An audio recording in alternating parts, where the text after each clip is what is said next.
Pak Dokter. Oke. Assalamualaikum warahmatullahi wabarakatuh. Waalaikumsalam warahmatullahi wabarakatuh. Waalaikumsalam. Sampurasun. Selamat malam dan salam sejahtera untuk kita semua. Pertama, saya sangat bahagia dan terhormat untuk hadir di acara webinar malam ini. Bedah buku, sebuah buku yang sangat bagus ya. Oke. Saya sampaikan apresiasi kepada panitia jurusan ilmu politik di UIN Bandung dan juga kajian budaya dan media di UGM ya. Oke.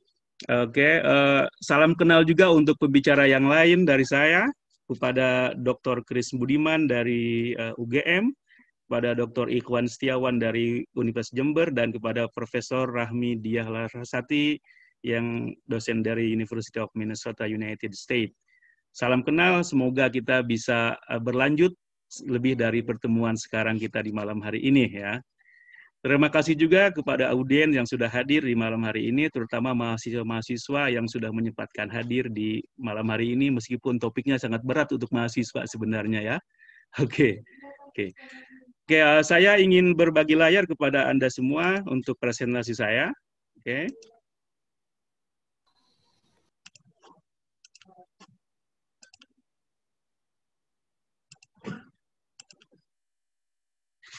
Baik, saya ingin menyampaikan beberapa poin tentang mengenai bedah buku malam hari ini. Saya sebenarnya hanya ingin menambahkan beberapa poin saja dari apa yang tadi sudah sampaikan oleh khususnya oleh Pak Dr. Ikhwan Setiawan ya, karena itu yang diminta oleh panitia kepada saya ya. Saya akan fokus bahasan saya, presentasi saya yang mungkin tidak terlalu panjang karena saya sebagai pembahas, fokus kepada Homi Kababa dan konsep dan wacana diaspora ya. Oke. Malam hari ini kita hadir di sini untuk membahas atau membedah buku judulnya Gerak Kuasa yang dieditori oleh Wuning Udasmoro ya. Judulnya Gerak Kuasa, Politik Wacana, Identitas dan Ruang Waktu dalam Bingkai Kajian Budaya dan Media. Oke, ini buku yang sangat bagus saya kira, oke, dan layak kita apresiasi kehadirannya. Oke. Pertama saya ingin memberikan apresiasi kepada buku ini ya. Secara umum buku ini dalam pandangan saya telah berhasil menjadi pengantar yang baik bagi kajian cultural studies atau khususnya kajian budaya dan media. Oke. Buku ini telah hadir dengan sangat bagus dalam hal memberikan kontribusi bagi hazanah kajian budaya di Indonesia. Suatu hal yang mungkin UGM menjadi punya excellence di bidang ini ya. Saya harap juga kampus kita UIN Bandung bisa mengembangkan kajian budaya ini ya. Oke, saya kira ke depannya. Oke, saya kira saya menyebutnya buku ini termasuk tanda petik buku langka di Indonesia dalam kajian budaya dan media. Ini kalau dalam kajian di Barat mungkin ini bisa disebut sebagai handbook, buku pegangan atau reader ya, yang buku yang berisi pengantar-pengantar mendasar bagi kajian media dan budaya. Dan maka di sini saya melihat buku ini punya signifikansi penting bagi kajian budaya dan media di Indonesia. In particular, buku ini punya kontribusi bagi pemahaman kita tentang Baba, Homi Kababa, bagi kajian postcolonial studies atau kajian pasca kolonial. Khususnya bagaimana Baba memberikan kontribusi bagi kajian diaspora ya. Oke, saya kira itu ya yang mesti kita apresiasi dari buku ini ya. Oke. Meskipun demikian, saya ingin melihat ada semacam catatan saya terhadap buku ini ya. Pertama, mungkinlah kita sebut criticism of the book ya. Oke, judulnya adalah buku itu semacam pengantar bagi kajian media dan budaya. Tetapi saya melihat aspek medianya itu dalam buku itu kurang disentuh ya. Oke.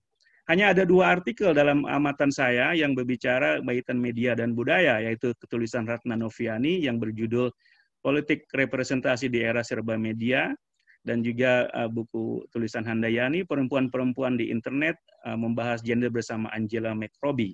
Oke.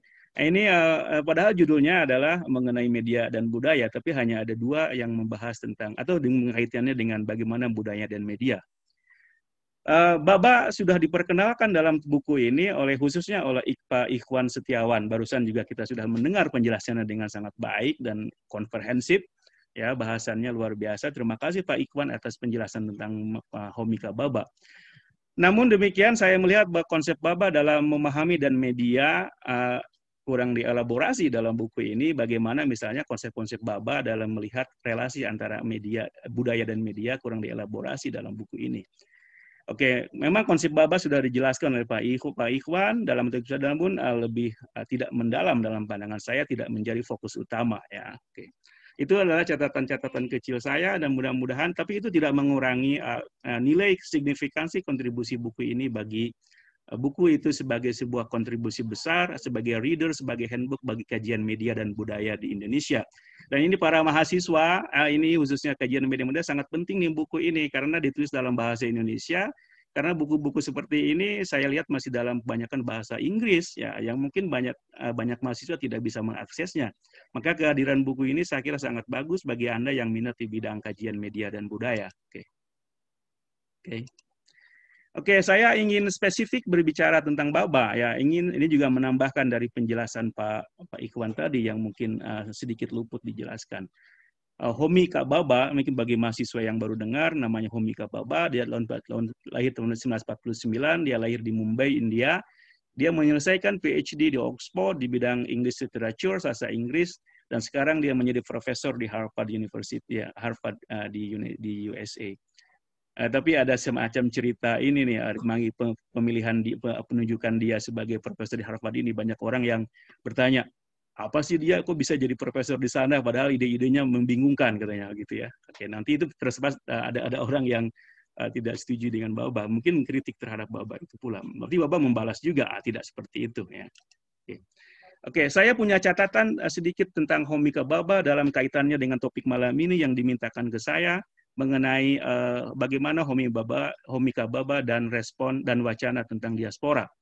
Pertama, saya ingin memberikan juga apresiasi terhadap Baba ya. Saya ini merujuk kepada tulisannya Vanessa Andreotti yang judulnya Actionable Postcolonial Theory in Education, bagaimana dia dalam satu bab bukunya menjelaskan kontribusi Baba dan juga kritik-kritik terhadap dia. Pertama, saya ingin sampaikan bahwa Baba itu Homika Baba punya kontribusi besar dan terhadap kajian dan tidak bisa diabaikan sampai sekarang. Dia termasuk tanda petik giant dalam bidang post-colonial studies ya. Kajian-kajian post-kolonial itu Baba merupakan leading ya, yang orang kalau mengkaji ini mungkin harus merujuk kepada Baba. Atau secara spesifik kajian tentang kajian budaya in general ya. Spesifik post-colonial studies atau post-colonial cultural studies in general tadi yang juga disinggung oleh Pak Ikhwan Setiawan, yang India Pak Ikhwan ingin membawa konsep-konsep Baba kepada kajian budaya. Jadi kontribusi Baba itu penting secara khusus dalam konteks kajian postkolonial dan secara general bagi kajian tentang budaya. Oke. Terutama konsep-konsep Baba yang sangat penting tentang konsep misalnya ambivalence, mimicry, mockery, fixity, hybridity, dan third space yang tadi sudah dijelaskan oleh Pak Ikhwan Setiawan. Saya tidak perlu menjelaskan lagi ya. Oke, tetapi dari poin yang ingin saya sampaikan dari ini adalah kontribusi utama Baba dalam membahas budaya adalah bahwa dia berpendapat bahwa culture is not something static. Nah, budaya ini tidak statik. Tadi juga disebut oleh Pak Ikhwan. Tetapi budaya itu adalah seperti sebuah kata kerja, bukan kata benda. Culture itu adalah sesuatu yang tidak statik, merupakan dinamis, dan selalu berproduksi. Karena itu culture itu adalah kata kerja yang selalu mengalami proses to do something. Kalau bekerja kan selalu melakukan sesuatu, bukan sebuah kata benda yang sudah berhenti berproduksi atau berproses. Untuk menunjukkan bahwa budaya itu bukan statik, tapi suatu proses yang dinamis. Oke, dengan proses tadi ada mimicry, ada ambivalence, ada hybridity, dan ada third space ya. Oke. Apresiasi untuk Baba yang perlu disampaikan kepada kita semua adalah pemahaman Baba, konsep Baba tentang cultural studies, post-colonial studies, ada konsep-konsep tadi penting bagaimana kita membawa kita memahami budaya dan identitas dengan lebih bagus. Nah, saya paham dia, konsep-konsep dia membantu kita untuk lebih memahami bagaimana konsep budaya dan identitas itu sebenarnya apa yang terjadi. Misalnya dia bilang bahwa semua budaya dengan demikian dan semua budaya dan civilization itu atau peradaban adalah bersifat hybrid. Tidak ada yang otentik dari sebuah budaya dan peradaban itu. Tidak ada yang genuine. Oke, karena apa? Di situ ada hybridization. Ada tadi disebut oleh Pak Ikhwan bukan sekedar percampuran, tapi juga ada berbagai perpaduan yang dinamis dari berbagai budaya. Misalnya kita lihat budaya Barat sekarang ya. Kita mungkin orang melihat selalu memposisikan budaya Timur, budaya Barat sebagai sesuatu yang fix. Padahal tidak sebenarnya. Budaya Barat juga itu di dalamnya ada hybridization, campuran antara budaya Yunani, budaya Eropa sendiri, dan budaya Cina, budaya India, dan juga budaya Islam. Itu juga budaya Timur sama. Gitu. Budaya Islam misalnya adalah campuran dari peradaban Islam adalah campuran perpaduan antara kebudayaan Yunani, kebudayaan Farsi, dan kemudian India, dan juga kebudayaan Islam Arab sendiri. Nah, karena itu dia menantang pandangan yang homogen tentang budaya, apalagi misalnya dikaitkan dengan otoritas kolonial yang menganggap budaya Barat, ini berkaitan dengan eurosentrisme yang menganggap budaya Barat sebagai budaya yang genuine, budaya yang asli, budaya yang paling superior. Nah, itu ditantang oleh konsep-konsep komika Baba ini. Karena itu kaitannya dengan itu ini berkaitan juga dengan identitas. Ya, identitas seseorang, budaya, masyarakat itu juga tidak stable, tidak yang stabil, tidak fix. Maka identitas kita, seseorang itu adalah selalu fluid modernity, ya, fluid identity kalau kita merujuk kepada konsep juga Stuart Hall mengenai identity. Oleh karena itu Baba suggest apa yang disebut dengan international culture, budaya yang internasional di mana berbagai budaya bisa saling menghargai. Oke. Meskipun demikian terdapat beberapa catatan tentang Baba ya, konsep-konsep dia memang luar biasa dari pemahaman kita tentang postcolonial studies, kajian budaya khusus dan umumnya dalam kajian-kajian budaya sekarang. Budaya juga Baba mendapat kritikan ya, misalnya begini, ini juga katanya tulisannya itu sulitnya itu dipahami, susah dipahami. Karena stylenya, tulisannya itu susah dipahami, kadang tidak konsisten, susah, teks yang susah, teks kedua yang susah dipahami sudah Judith Butler ya, itu dia seorang Judith Butler, American philosopher and gender theorist. Nah, jadi karena itu banyak orang yang beberapa kritik mengatakan apa sih yang dia katakan, nothing, tidak ada itu kan. Ini ada beberapa kritikan terhadap dia, termasuk juga kritikan beberapa kelompok ditunjukkannya dia sebagai profesor di Harvard itu ya.